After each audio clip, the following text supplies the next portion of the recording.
Sebelum kalian menonton video saya, jangan lupa ya guys, ketuk tombol subscribe, like, dan bagikan. Gini guys caranya.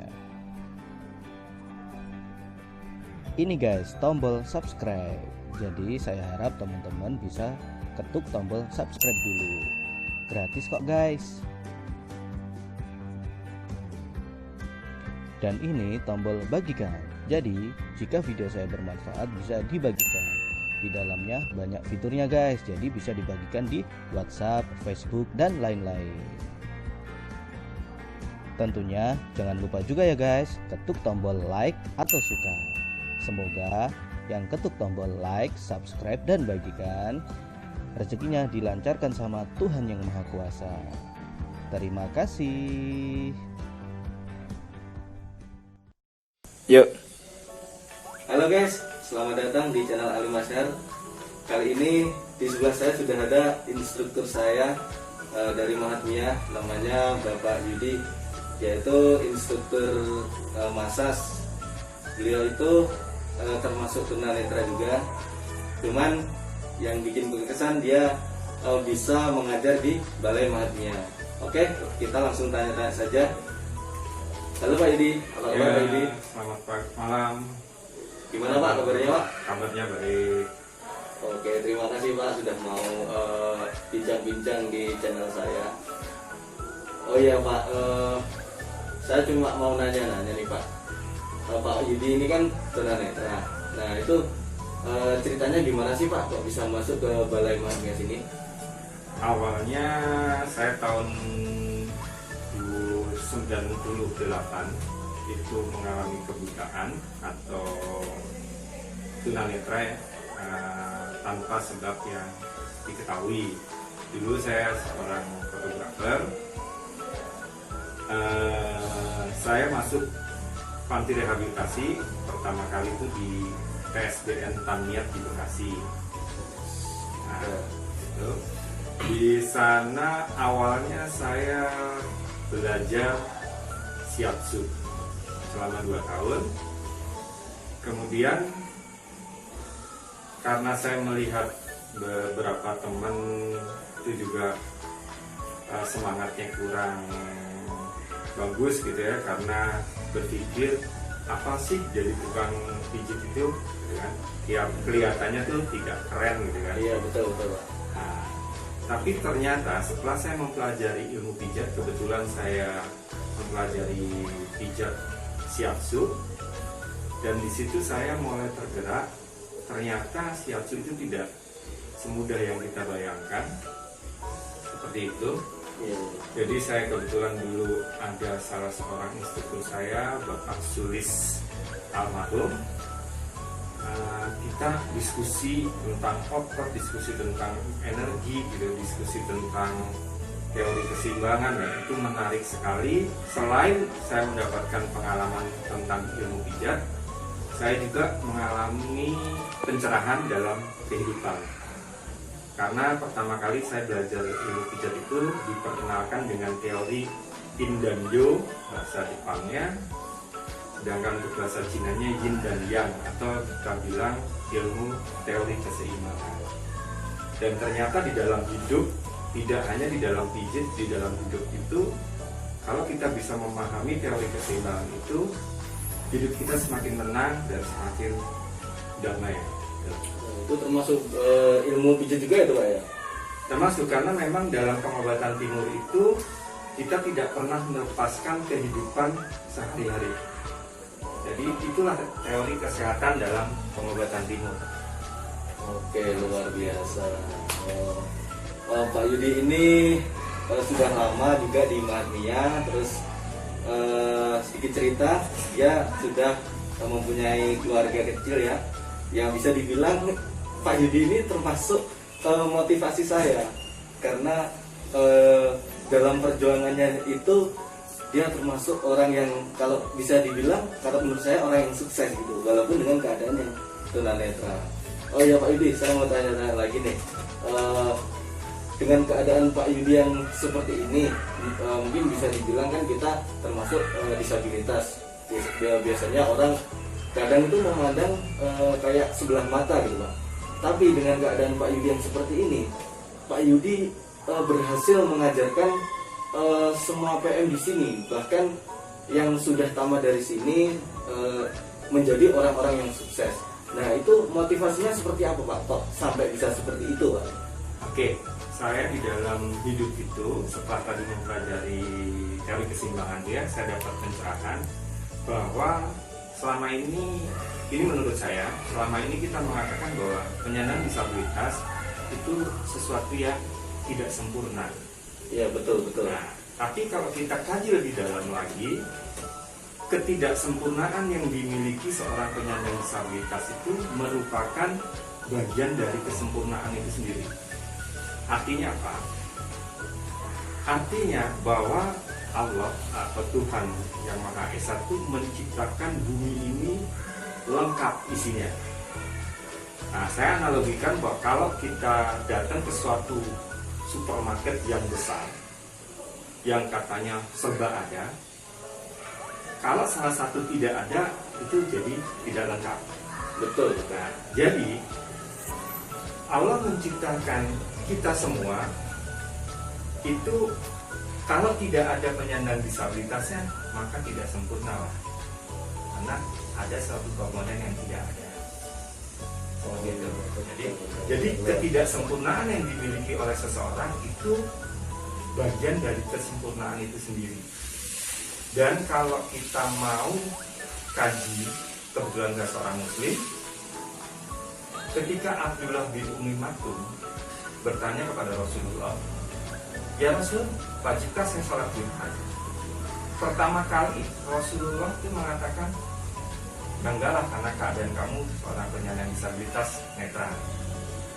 Akan tapi sebelum si Abdullah bin Umi Maktum tersebut meninggalkan Rasulullah sempat bertanya, "Apakah kamu mendengar suara azan?" "Dengar ya Rasulullah." Maka diperintahkanlah kepada Abdullah bin Umi Maktum tadi,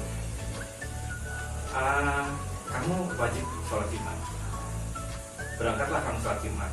Tidak disuruh kamu minta tolong temanmu, kamu minta di apa temanmu, gitu kan.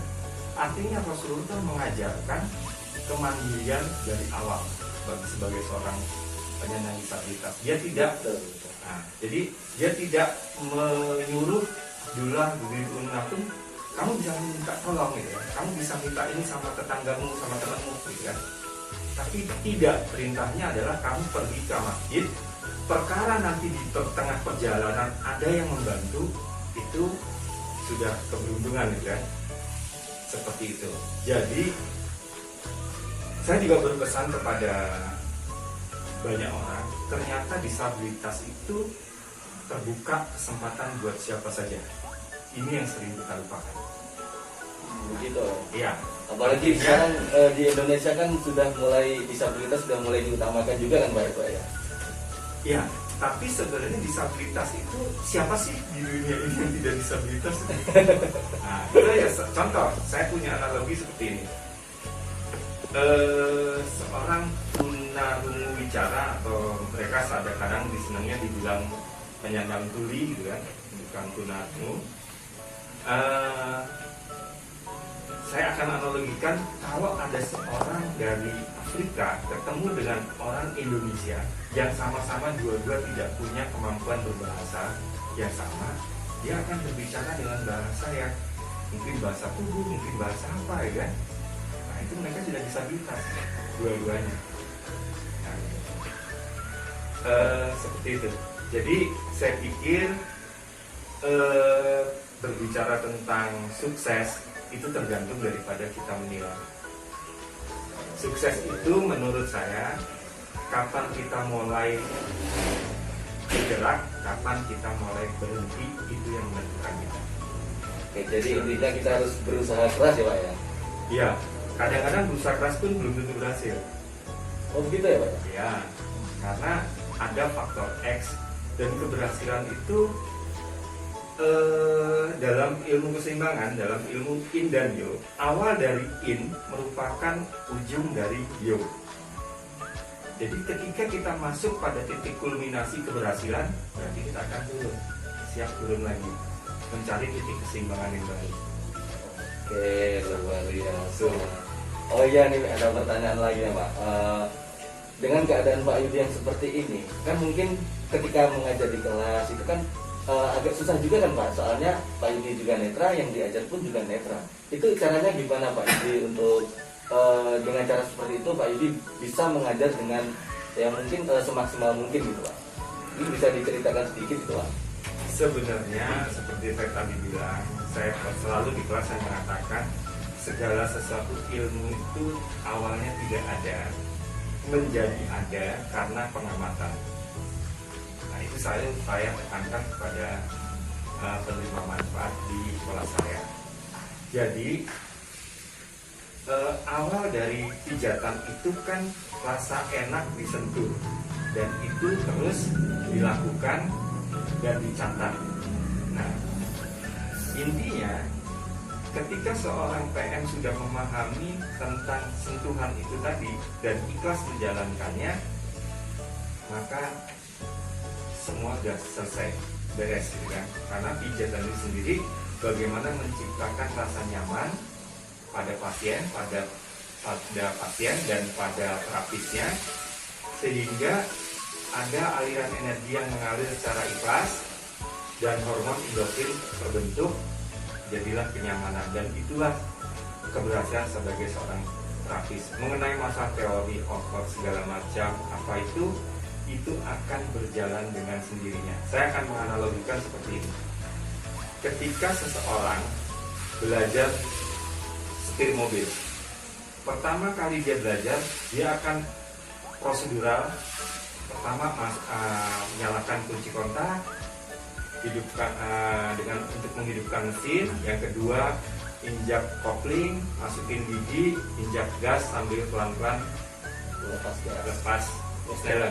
Ya. Nah, tapi ketika dia sudah mahir, dia tidak memikirkan itu lagi. Bahkan dia tidak sadar secara otomatis kaki, tangan, setir itu sudah otomatis. Nah, seorang terapis pijat yang berhasil itu akan seperti itu. Keren, luar biasa. Terus harapannya untuk masa depan PM atau mungkin untuk Balai Mahatmya sendiri, kalau menurut Pak Yudi gimana Pak harapannya? Harapannya ya, kalau harapan saya pribadi, jadilah diri kita sendiri. Jangan terpengaruh dan selalu percaya pada Allah. Ketika kita terpilih menjadi seorang terapis pijat, jangan kepepet gitu kan. Anggap saja ketika kita masuk ke dalam dunia pijat, anggap saja kita adalah orang-orang yang terpilih untuk dijadikan sarana atau alat memberikan manfaat bagi orang lain. Itu yang terpenting. Keren sekali. Itu bisa dibuat motivasi. Makanya kenapa Pak Yudi ini salah satu motivasi saya gitu untuk gimana ya, untuk menaikkan motivasi saya supaya saya bisa berkembang, contohnya bisa seperti Pak Yudi. Jadi begitu Pak. Oke teman-teman, kenapa ini tadi saya kok bincang-bincang sama Pak Yudi, karena dengan keterbatasan kita tuh nggak boleh nyerah gitu.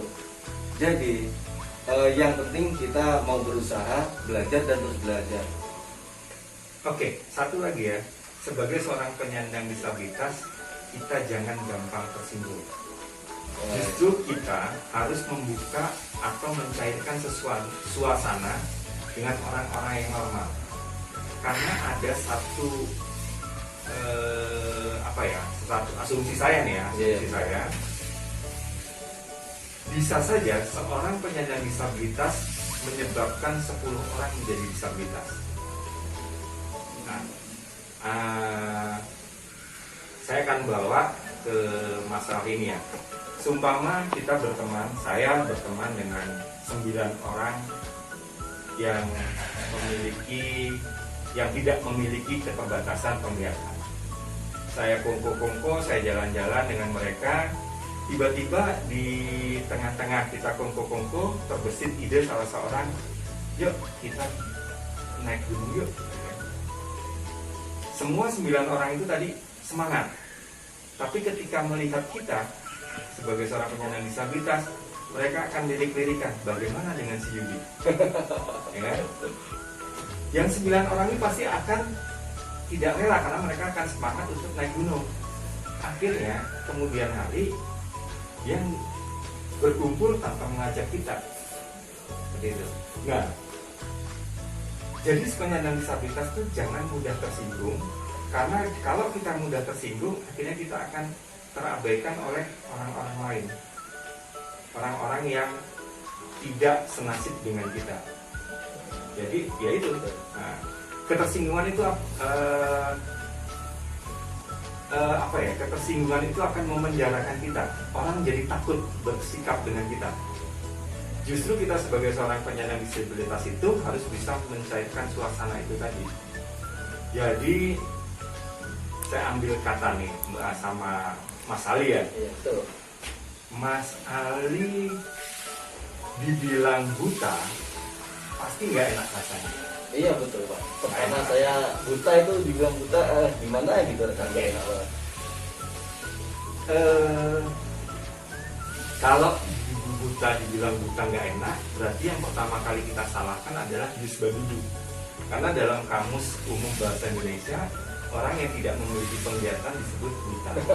Oke, nah kan? Terus saya akan tarik ke persoalan kata senonoh. Coba bayangkan kata senonoh itu menurut Mas Ali apa? Selama kayak kata-kata nggak wajar Pak. Katanya karena NO ketemu H kayaknya kasar ya? Iya betul. Kayaknya kasar. Dan ternyata senonoh itu artinya indah. Artinya berbuat yang tidak senonoh, berbuat yang tidak indah. Nah, buta itu menurut saya karena seperti U ketemu T ketemu A jadi kelihatannya kasar, buta gitu. Padahal itu hanya persepsi kita. Itu hanya pendengaran kita seperti itu.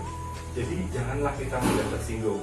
Mungkin banyak teman-teman yang akan marah kepada saya, tapi saya pikir ketika kita bisa bersahabat dengan disabilitas yang kita miliki, selesai sudah persoalan disabilitas itu sendiri. Keren, luar biasa. Itulah guys bincang-bincang saya dengan instruktur yang sangat luar biasa. Saya harap teman-teman yang menonton video ini bisa termotivasi juga supaya bisa sukses. Jangan lupa ya guys, like, subscribe, dan bagikan jika video saya ini bermanfaat. Oke, mungkin ada kata-kata mutiara untuk teman-teman atau yang nonton video saya Pak Yudi. Oke, ya kata-kata mutiara sebenarnya nggak ada, cuma pesan yang saya inikan pesan kepada kita, persoalan hidup itu tergantung daripada kita menilainya, tergantung daripada kita memandangnya. Kita happy, kita akan happy. Kalau kita bikin susah, itu akan kita bikin susah. Itu sesuai dengan apa yang tercantum dalam Al-Quran, bahwa Allah tergantung dari prasangka hambanya. Jadi kalau kita berprasangka bahwa Allah akan berbuat baik terhadap kita, memberikan kita kebahagiaan, yakin kita akan bahagia. Oke, seperti itu aja. Keren. Oke, terima kasih Pak Yudi atas bincang-bincangnya dan motivasi. Semoga tetap sehat selalu dan sukses selalu. Matnya semakin jaya. Oke guys, cukup sekian. Saya mohon pamit undur diri. Saya Ali Madar dan di sebelah saya Bapak Yudi Hamzah.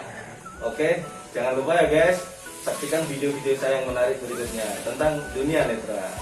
Dadah.